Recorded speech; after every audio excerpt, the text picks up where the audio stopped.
Okay, welcome, Janna. Really great to get the chance to speak to you. Yeah, thanks so much for having me. Great to be here.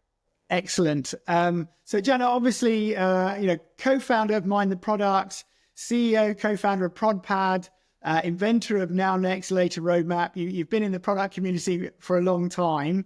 Fantastic to have the chance to chat to you. And I thought we'd dive straight in and just start talking about roadmaps initially. Obviously, a kind of specialist subject for you, I guess. So roadmaps have obviously been around for a long time. One of the key artifacts for product teams, but I'm sure, pretty painful for a lot of product managers as well. I wonder if you could maybe just start by telling us a bit about perhaps how the roadmap has evolved and how kind of modern product teams are using roadmaps effectively. Yeah, absolutely. I mean, road mapping is such a controversial topic because it becomes like it's the center of what people think a product team comes up with, right? As a product manager, everyone knows you're the one who comes up with the roadmap. And the difficulty is that as a product person, you're not always the one who has a say in what goes on the roadmap, and yet somehow you're accountable for it. And there's lots of different ways of road mapping, depending on, what kind of stakeholder you're trying to appeal to and, what kind of problem you're trying to solve. So roadmaps itself just isn't a solved problem just yet. And we have seen them evolve massively over the last 20 or so years since I started as a product person compared to where we are today. I think the roadmap that a lot of people think of as like the classic roadmap is that timeline view, a Gantt chart, effectively. Yeah. And I think they actually kind of grew out of Gantt charts, out of release plans, right? Because teams wanted to be able to say, well, here's what we're working on, and here's what's coming up in the next release or this next sort of segment of work that we're doing as an engineering team. But the problem came as they started trying to look further and further and further into the future. And ultimately, we know that even stuff in the short term on the roadmap is often misestimated and kind of made up. The further you go into the future, the more it's definitely made up. Ultimately, the big problem is the fact that you've got assumptions being made about how long things are going to take. And if it's tied to this timeline, this line at the top, it means that everything on the roadmap is given presumed just by where it sits on the roadmap, a date and a duration, which sets expectations kind of unfairly for other stakeholders. Yeah, absolutely. And I guess, the Now Next Later roadmap did a great job of removing that explicit timeline and enabled a bit more sort of conversation, I suppose, around the uncertainty and unpredictability of the future. Has it achieved the things that you kind of hoped it would do? Yeah, because the Now Next Later roadmap isn't just the changing up of the timeline for time horizons. One of the other things that we did when we were putting together this framework was talk about it in terms of, it's not about the features, the ideas on the roadmap. It's about the problems you're solving and the order in which you're tackling those problems. So it takes it up a level. So you're thinking more strategically. Think about it this way, as a product person or as a team, you should be able to see off into the horizon and sort of say, are we going for that hill or that hill? That's an important distinction to make. And if we're going for that hill, then, what big things do we need to tackle on the way there? And the things that are in front of us, they're right in front of us. We can see what they are. We can start breaking them down. We probably already have started cracking on to solve the problems there. Whereas the things later on are further away, more fuzzy, off in the distance, in the hazy distance, and often bigger and bigger, right? Because we haven't started breaking them down.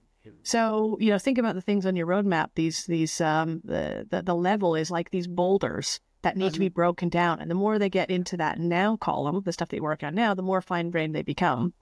Yeah. Whereas I think a lot of older roadmap formats sort of suggest that you're supposed to have a list of things that are going to be done, and the granularity doesn't change. And it sort of means that teams get stuck in like annual roadmap cycles, for example. The 4-quarter roadmap.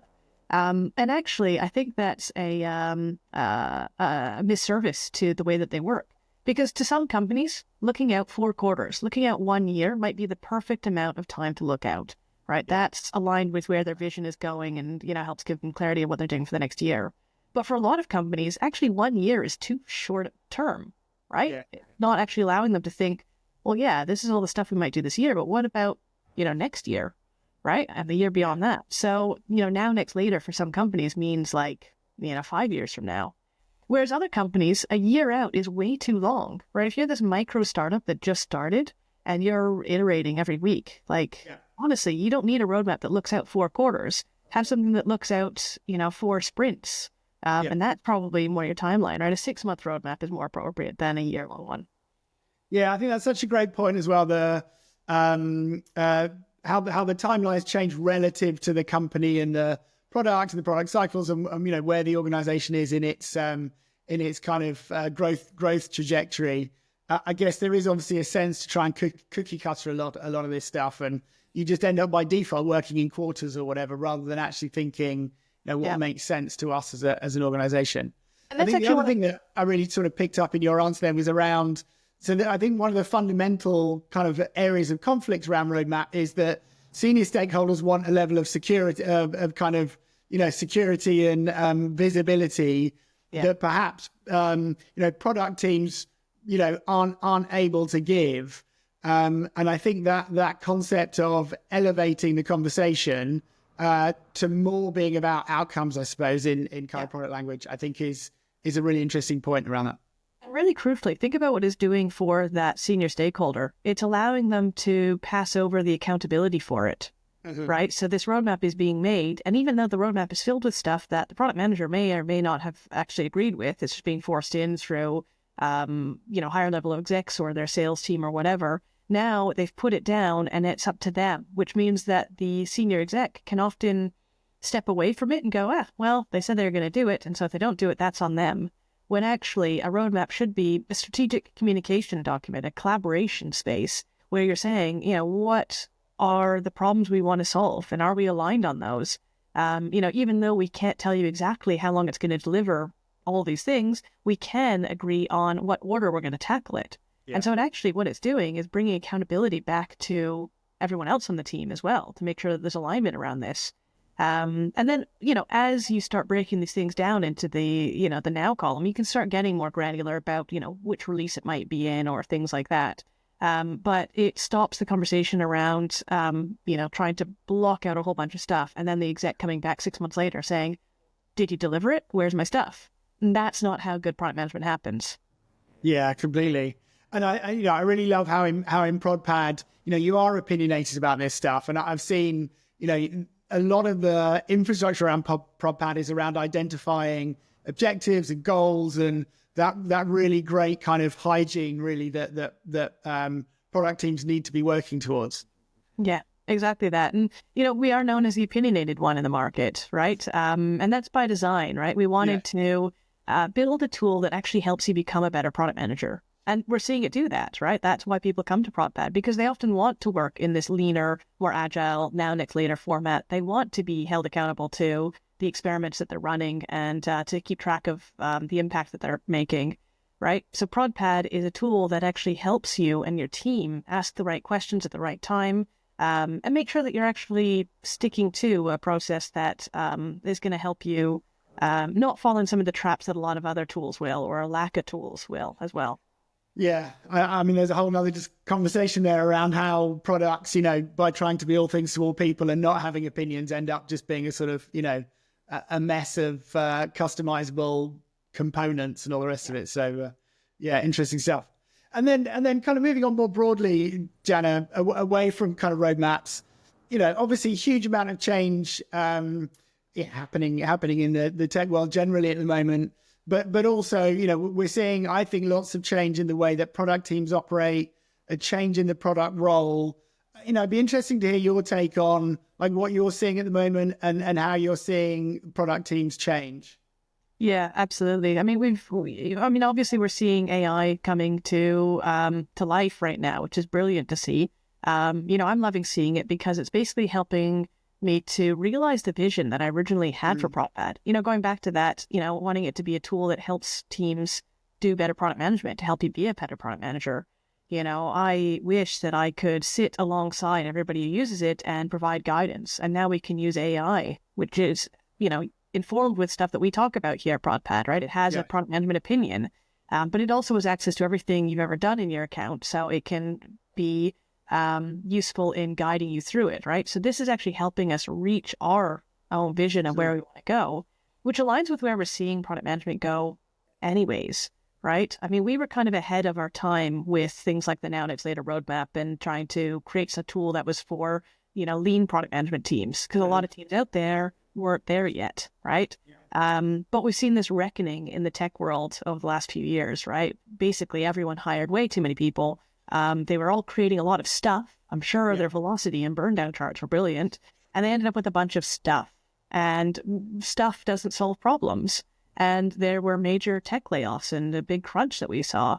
And what it means is that the product managers who are still in the game are the ones who focus very much on making sure that the work that's being done actually has an impact for the business. Yeah. Right? Making sure it's aligned to business outcomes, making sure it's what the business needs. And, it's been really tough to see that shift in how product teams work and are shaped. But ultimately, it's healthier because it means that we have a more sustainable base to grow on. We're also seeing the rise of product ops. Yeah. So product ops, I think, is going to be really key for the success of product management going forwards. And the fact that it's now here, it exists, you see entire teams of product ops people. One of the problems with product management is that it's this role that a lot of us in my cohort sort of fell into because we were, not good at staying in our lane. We were the ones to kind of do a bit of everything. And so we did a bunch of everything, right? I mean, as a product manager, I've been everything from product manager through to copywriter through to I've done dev code. I've done bits and pieces of everything over my years as a product person. But actually where product people are most valuable is in that space where they're discovering what the business needs and what the customers want and what's technically possible and connecting that all together, which is kind of what we've been talking about for years, but we lost sight of in favor of making a bunch of stuff. And so now there's this real focus on making sure that the product managers are actually doing that, right? They're getting out there and talking to customers, which is now made easier with AI, which is brilliant, right? It's easier to communicate with your wider team. It's easier to pull in all these different insights. But ultimately, the product manager, their role is going to stay somewhat the same, just less stuff to do on the outside. It's going to stay somewhat the same because their role is to discover what is needed and then make the decision on, what order to tackle things, right? What order to deploy your resources to get stuff done, to build towards that future, that hill you're trying to get to. Yeah, I think that's a really interesting take. I mean, again, completely agree. I think the sort of kernel of product management can get lost with all of the additional work around it and the sort of process, I guess. And I think, it sounds like you're saying that AI will take away a lot of that process and will leave PMs free to focus on the important stuff, which is that decision making and understanding and connecting. But I suppose for PMs who maybe spend a lot of their time not being able to do that, that's maybe a scary time. They need to kind of figure out how they can move into organizations, I guess, where they can do less of the sort of backlog grooming and all that kind of stuff and more of the customer discovery stuff. Yeah, absolutely. And people, have asked me this question around like, will AI take product managers' jobs? You know what? For some of them, it might take their jobs. If it was your job and you literally sat there reorganizing your backlog and speccing things out and writing user stories, and that's what you thought product management was, then yeah, your job is going to get replaced because that is going to be part of what a true product manager should do, right? The real product manager should be celebrating that stuff has been taken off their plate and that stuff can now be done much faster because now they can get the time to get out there and talk to customers. Now they can have the time to spend, understanding what their customers need, looking at the market, understanding what their team needs as well, and then building towards that. And that building process, writing specs and writing copy and doing bits of design and stuff like that, that's all going to be made much, much easier. Yeah, absolutely. And then you mentioned obviously product ops, and I guess it feels like certainly large organizations, obviously early startups don't tend to invest in product ops, but seems like, product ops is obviously helping smaller teams to become more productive. Are you seeing that drive in potentially large organizations where they are, perhaps having a smaller PM headcount, but with a product ops team to make those PMs more effective and more efficient? Yeah, I mean, so we can talk about what product ops is and how it aligns to, the value that they're creating. So product ops is, I mean, basically all the stuff you were doing beside product management, right? How many product managers out there have spent their time digging through and trying to figure out tools or piping information between different tools or setting up and documenting processes and making sure their team knows how to run the process. Even through to things like helping to shape the team and do the hires and that sort of stuff, right? So it's basically like the data, tools, process, people side of product management, which actually, if you talk to some product managers, like this is what's been keeping them busy, and they haven't had time to get out there and talk to customers. They haven't had the time to get out there and actually, make clear decisions about what needs to be done because they're so busy trying to figure out whether the data piped in from their, product analytics tool to their CRM is in fact right or useful, right? And that's time consuming and valuable work, but it's not product management, that's product ops. And so I was actually coaching someone through, it was one of our customers, and they were talking about, whether they should be making a case for getting product ops or not. And I talked to them and it was somewhere between 10 and 15 product people, no product ops. And I sort of said, well, how much of your day, how much of your week is spent doing product ops type stuff? And actually, if you cut it out, it was something like 15 to 20%, sometimes 25% of the time was being spent on this. Wow. So it's like, so imagine you're able to get that down to at most 5 to 10%, right? And the rest of it was brought over to a product ops person, right? How much more effective would you be? And would that make up for the fact that you are now hiring one extra person for product ops? And they used this information, made a case based on, cost of the 10-ish product managers, cost of a product ops person, and then basically made the case for being able to bring in their first product ops. So product ops makes sense when you've got at least one job's worth of product ops to do, right? So if you've got two product managers and they're spending half the time on product ops, then a product ops person will help you, right? If you've got 10 people and are spending at least 10, 15% on it, again, carve that out and give that to a product ops person. It'll become much more effective. I don't know what the perfect ratio is. It's still working itself out. I'm sure it'll change over time. I remember when we first started Mind the Product, one of the things we did early on was we started doing surveys. So we'd ask product managers about, their compensation and things like that, but also about their, how many product managers there were to developers. And I remember this was a stat from maybe coming up 10, 15 years ago now, but it was something like 10 to 1. 10 developers for every one product manager was like the average, which is too many, right? Yeah. It would be really interesting to see if that's changed a whole lot in that time. And so fast forward several years, right? So this is now looking back maybe 5 years ago or so. It was closer to 6 to 1. So 6 interesting. For product management, which actually seems much more reasonable, right? Yes. Yeah. And I wonder how AI on the engineer side as well might change that ratio, in that I think we'll probably see smaller engineering teams, obviously, but who are able to, complete a lot more stuff. And so I guess that ratio might change again. Exactly that. Yeah. Watch the space. Yeah.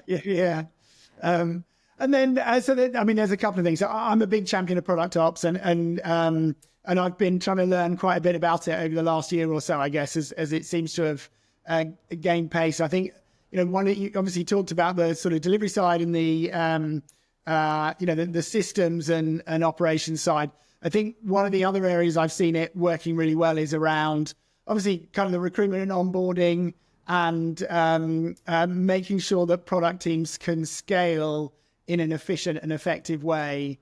Onboarding is not something that I've seen traditionally done very, very well, but I think companies that have product ops are starting to standardize that.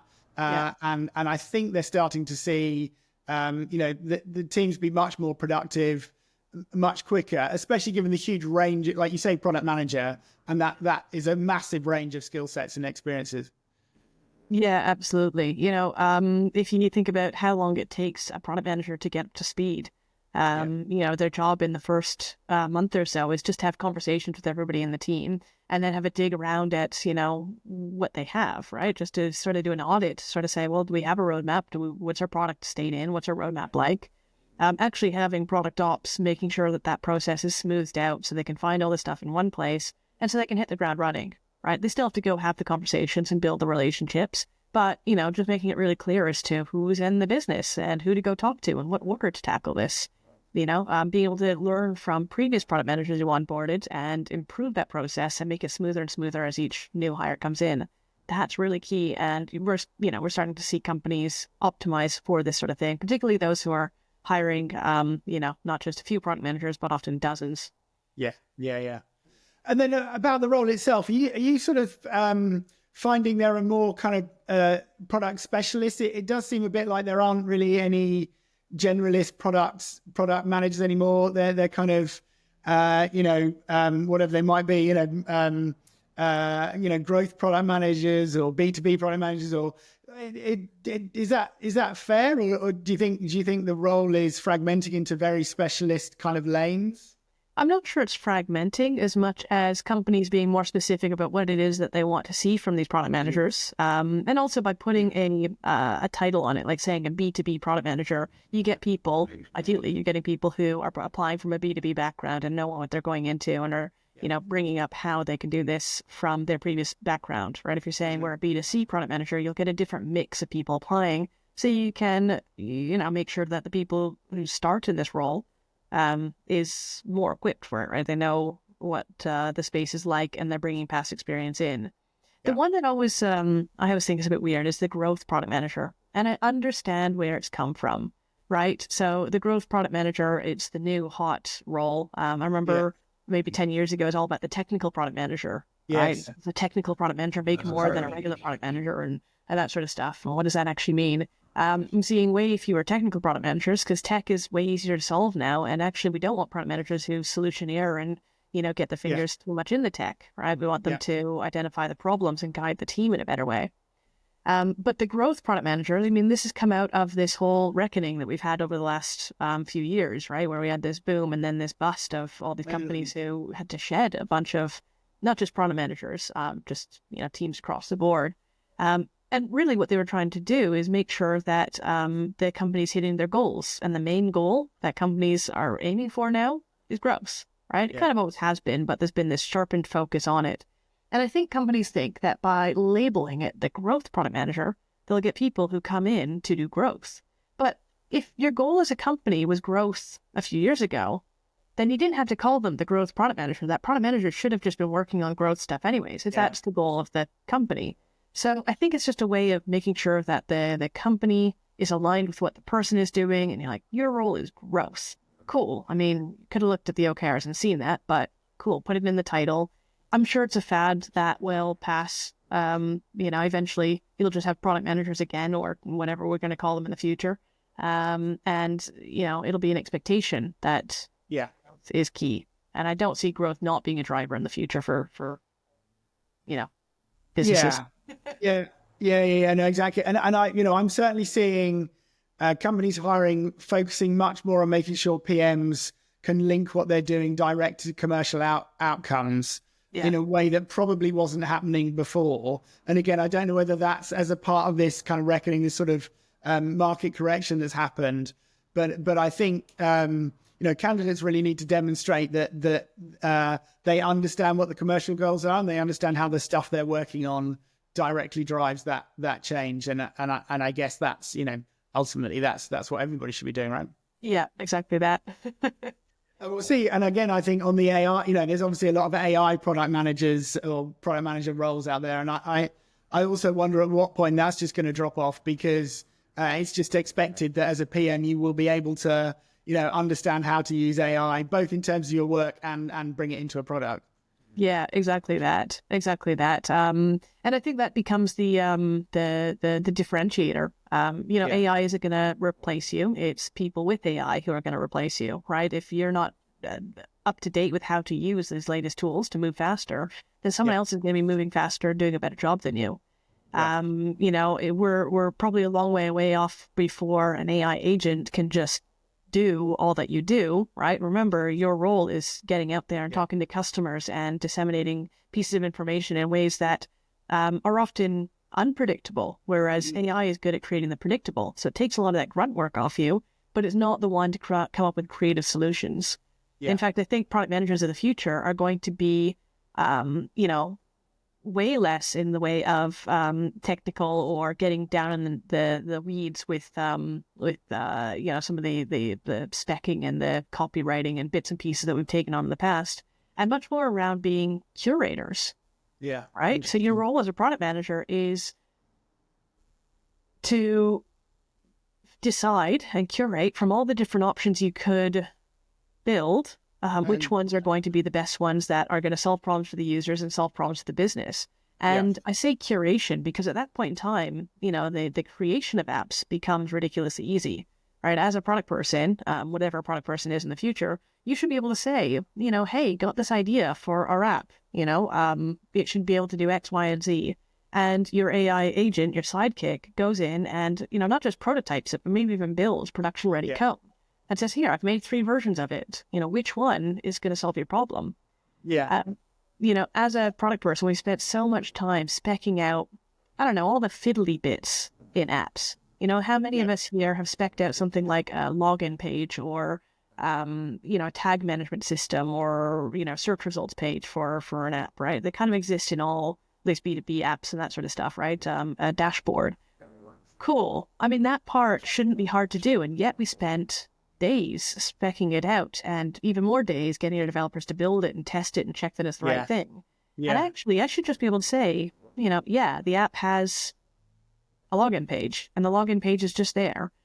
That's the easy, solvable, repeatable 80%, maybe 90, maybe 99%. But what makes an app magic or makes a product magic is that 1% that makes your product different than somebody else's product, right? And AI is not going to come up with that, right? Because AI tends towards the average, right? The predictable. Whereas sometimes you'll need to come up with unpredictable ways saying, this is a trend, this is a new opportunity, this is something that, I'm seeing out there that we could take advantage of or take a chance on. And AI doesn't do chances like that, right? Yeah. I saw it reminds me of I can't remember the quote or a statement I saw the other week, and I can't remember who said it, but they were basically saying, what is your product's moat when AI can pretty trivially copy any application that exists in a matter of minutes or hours? What is it that's going to differentiate your product when actually the building is not the hard part anymore, right? It's just, and it is that, I think you're absolutely right. It's that 1-2% of creativity or that extra edge that you managed to find. Extra edge, data moats as well, having access to information, being able to create something that stands out from the crowd and isn't necessarily based on the tech, but might be service based, might be brand based, there's a lot of different ways to differentiate without just having your code, which is replicatable. Yeah. Okay, so let's dive into that. So we talked a bit about AI from as a tools perspective, as a product manager. And Janna, you mentioned how you're kind of obviously already using AI and have been for some time in ProdPad to help product folks. So you've been through that process of adding AI in pragmatic, kind of user-focused ways. There will be a lot of product managers out there whose CEOs are shouting at them, we need more AI, we need more AI. How do I kind of go about, what advice can you give, I guess, for product managers who are out there thinking about, how they might be bringing AI to their product, in a way that isn't just so you can say our product has got AI, right? In a way that is actually genuinely adding value for customers. Already things like GPT wrappers are getting a bad name for themselves, right? And those are the types of things that are just infinitely recreatable, and usually you don't even need that wrapper. You can just talk to ChatGPT to get the problem done. When you're talking about how product managers use AI, you talk about it in terms of using it within your product process to make sure that you're not getting caught up in the grunt work and that you are able to move faster. So there's tools that you can use for that, ProdPad being one of those.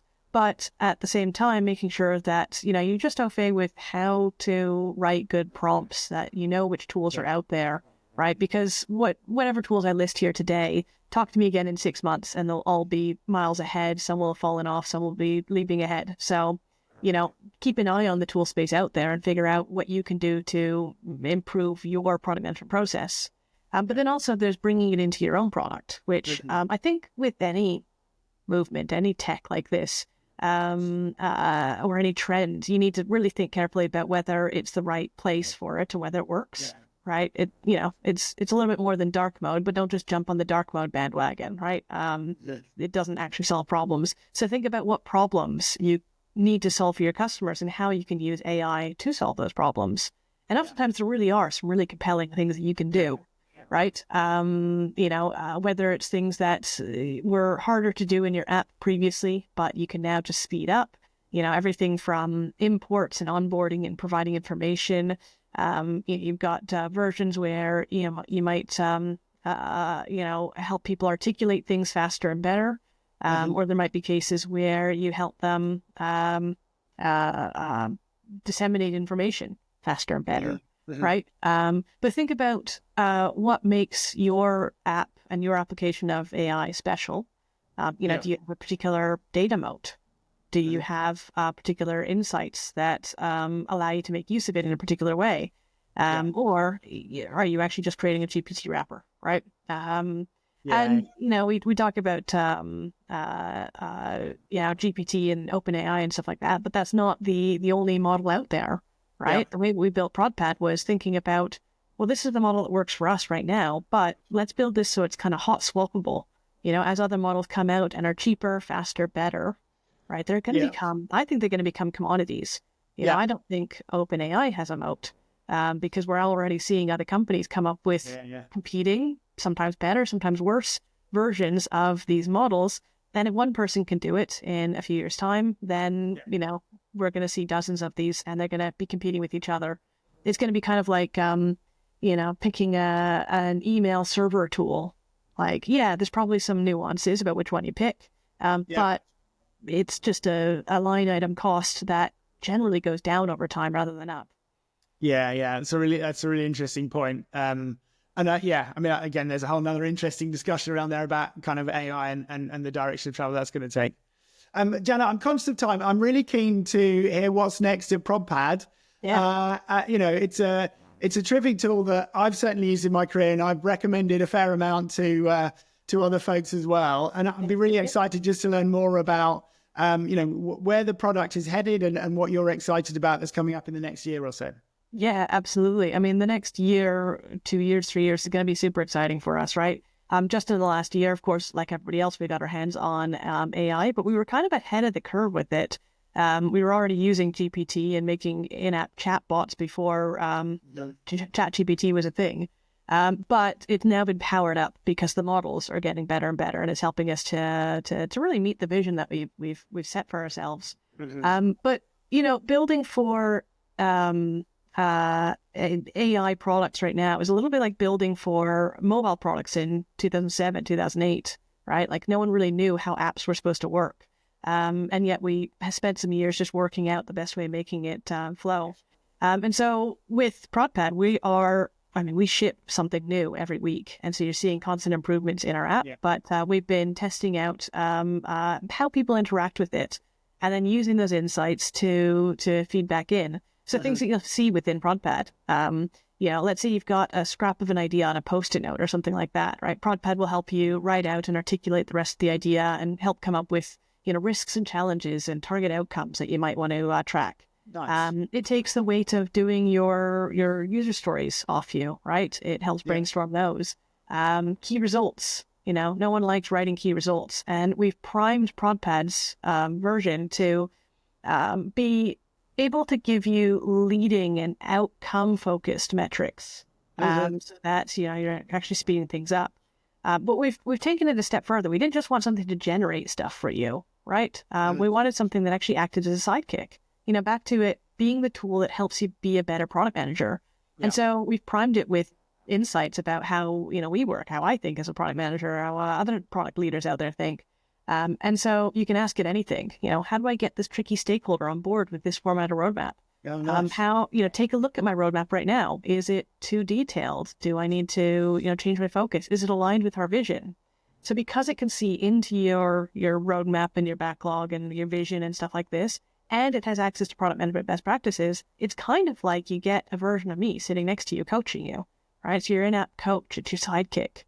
And so where we're taking this going forwards is we're thinking about what other sort of patterns people want to see out of this thing and how we can, use AI to help you even more. So we're now playing with the idea of proactive work, right? So, sure, this thing can see what's going on in your roadmap. It can see this idea that you spec'd out.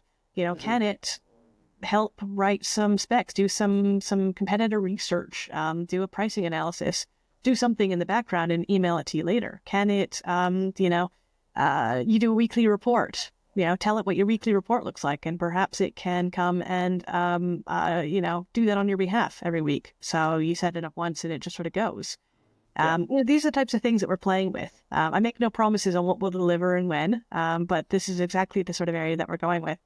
Really what we're trying to do is create this product that guides you as a product manager and helps make sure that you're making the most informed, defensible decisions that the rest of your team can get on board with in a very clear way. And AI is just an enabler rather than the toy in the middle. Yeah, that sounds fantastic, Janna. And I say, I've said before, I really love that approach to really helping product managers and understanding that high level value that you can offer. I think it's tremendous. Janna, look, I've really enjoyed talking to you today. Thank you so much for finding the time, and hopefully we get to speak again soon. Absolutely. Thanks so much for having me. Good chatting. Thanks, Janna.